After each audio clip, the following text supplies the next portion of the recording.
అందరికీ నమస్కారం అండి. భగవద్గీత 4వ అధ్యాయము జ్ఞానయోగము 36వ శ్లోకము.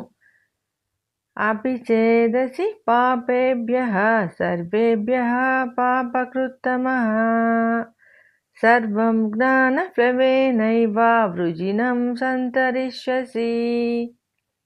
36వ శ్లోకము. అపి చేదసి పాపేభ్యః సర్వేభ్యః పాపకృత్తమః సర్వం జ్ఞానప్లవేనైవ వృజినం సంతరిష్యసి. శ్రీకృష్ణ పరమాత్మ అర్జునుడితో ఇలా చెప్తున్నారు. పరమాత్మ ఒక ఊహాజనితమైన విశ్లేషణ చేస్తున్నారు. అర్జున, ఒకవేళ నీవు యుద్ధము చేసి వీళ్ళందరినీ చంపి అంతులేని పాపం మూటగట్టుకొని తద్వారా జరగబోయే వర్ణ సంక్రమణకు బాధ్యుడివై ఈ లోకంలో ఉన్న పాపాత్ములందరికంటే ఎక్కువ పాపం చేస్తాను అని నీవు అనుకుంటే కూడా నీవు పైన చెప్పబడిన జ్ఞానం సంపాదిస్తే జ్ఞానము అనే తెప్ప సహాయంతో ఈ పాప సముద్రాన్ని దాటగలవు. అలాగే నీ పాపము కూడా ఒక్క క్షణంలో పటాపంచలవుతుంది అని అభయం ఇచ్చారు పరమాత్మ అర్జునుడితో. అందుకే పై శ్లోకంలో యుద్ధం అయిన తర్వాత మంచి గురువుని చూచి ఆయన వద్ద జ్ఞానమును సంపాదించు అని బోధించారు పరమాత్మ. అంటే ఇంత చెప్పినా అర్జునుడికి జ్ఞానము తలకెక్కలేదు అని చెప్పినట్టుగా ఉంది పరమాత్మ. ఈ శ్లోకమును అర్జునుడి పరంగా కాకుండా మానవుల పరంగా కూడా అర్థం చేసుకోవచ్చు.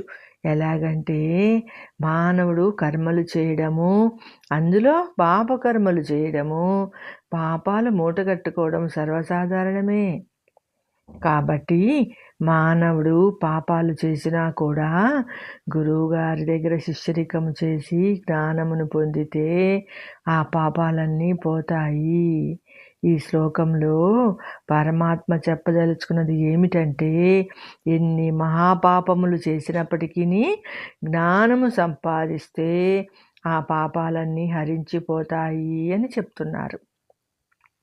అంటే ముందు పాపాలు చేసి తర్వాత వాటిని పోగొట్టుకోమని కాదు. ముందు జన్మలో కానీ ఈ జన్మలో కానీ తెలిసి తెలియకుండా అజ్ఞానము చేత ఏమైనా పాపాలు చేసి ఉంటే గురువు ఉపదేశం వలన అజ్ఞానము నుంచి జ్ఞానములోకి, అనగా చీకటిలో నుంచి వెలుగులోకి ప్రవేశించి ఆ జ్ఞానముతో గత జన్మలోని కానీ ఈ జన్మలోనివి కానీ చేసిన పాపములను పోగొట్టుకునే అవకాశము ఉంది. జ్ఞానము అంత గొప్పది అని చెప్పడమే ఈ శ్లోకం ఉద్దేశము. కానీ పాపములు చేయడానికి లైసెన్స్ ఇచ్చినట్టు కాదు. సముద్రము ఎంత విశాలంగా ఉన్నా దానిని దాటడానికి చిన్న పడవ చాలు, అంతేగాని సముద్రం అంత పడవ అక్కర్లేదు. అలాగే మనము చేసిన పాపము ఎంత పెద్దదైనా దానిని సుమంత జ్ఞానముతో ఆ పాప సముద్రమును దాటవచ్చు. అందుకనే ఈ శ్లోకంలో సంతరిష్యసి అనే మాట వాడారు. అంటే పాపము అనే సముద్రమును జ్ఞానము అనే తెప్పతో చక్కగా దాటగలవు అని అర్థము. ఇంకా కొంతమంది ఒక దురభిప్రాయంలో ఉంటారు. పాపం చేసిన వాళ్ళు వేదములు శాస్త్రములు చదవరాదు, అసలు తాకనే కూడదు, ఓంకారము పలకకూడదు, గీతను చదవకూడదు అనే ఆంక్షలు పెడుతుంటారు. అది అంతా శుద్ధ తప్పు.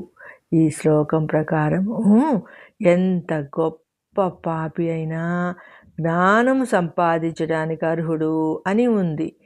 జ్ఞానము రావాలంటే పురాణములు శాస్త్రములు చదవాలి. కాబట్టి పాపులు కూడా అన్నీ చదవవచ్చు, ఏ దోషము లేదు.